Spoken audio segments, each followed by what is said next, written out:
de carácter espacio absorbió las economías que habían subsistido de manera... Este es otro tipo de oración, no es tan poética. Por aquí tenemos respuestas. La A, la A, la A, la C, la C, la A, la B, la A, la C, la A, la A, la A, la B, la A, la C, la A, la A, la A, la A, la A, la C, la B, la A, la C, la A, la A, la C, la A, la A, la A, la A, la A. Bueno, acá tenemos dos tipos de respuestas que pueden ser muy parecidas. Pueden ser, pero vamos a analizar un poquito. Y es entre la A y la C, que es donde ustedes han marcado la mayor tendencia. Entonces, el sistema económico global y el sistema económico mundial, ¿cierto? Y luego nos hablan de economías. Ahora la pregunta es, cuando hablamos de economía, bueno, sí tenemos el concepto de particular, que es como local, ¿cierto? Pero podemos hablar, en economía hablamos de economías sostenibles y en la economía sostenible estamos hablando de cierta manera como en autosuficiencia.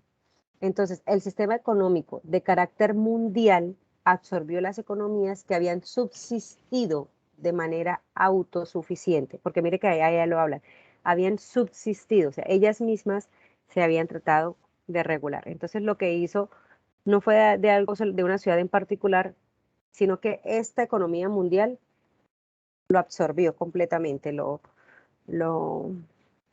ay, no quería decir esa palabra, pero lo chupó, la palabra se absorbió y lo metió dentro de ese sistema económico. Ya no existen las economías autosuficientes porque todo está dentro de un sistema económico mundial.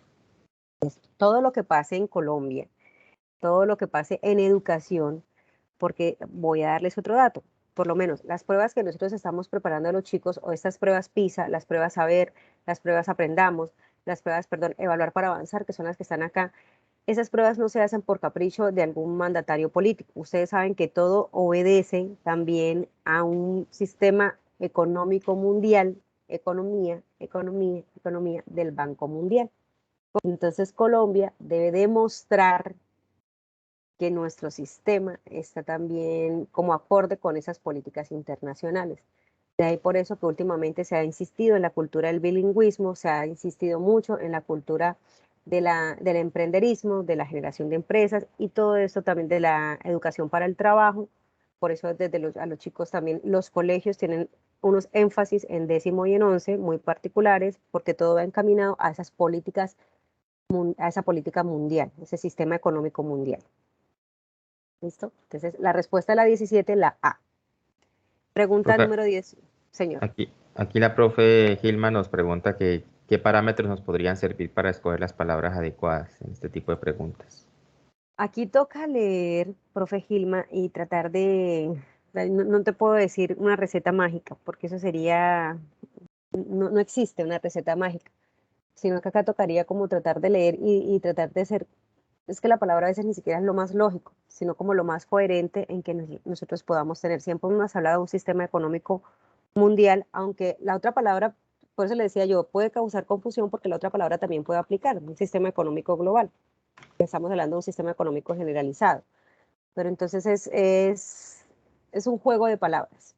Entonces, una varita mágica o una receta mágica, una fórmula mágica para detectarlas, aquí no, pero sí es leer como lo más coherente posible a lo que se nos pide en la oración.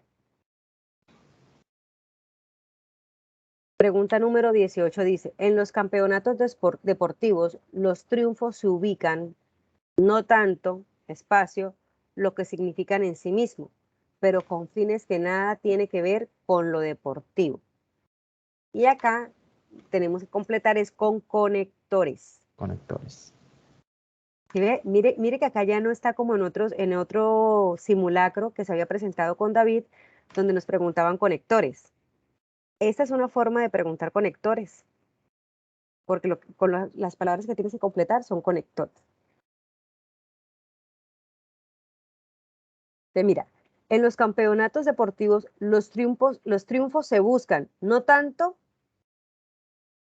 lo que significan en sí mismo, con fines que nada tiene que ver con lo deportivo. Ujú. ¿Qué conectores escogieron?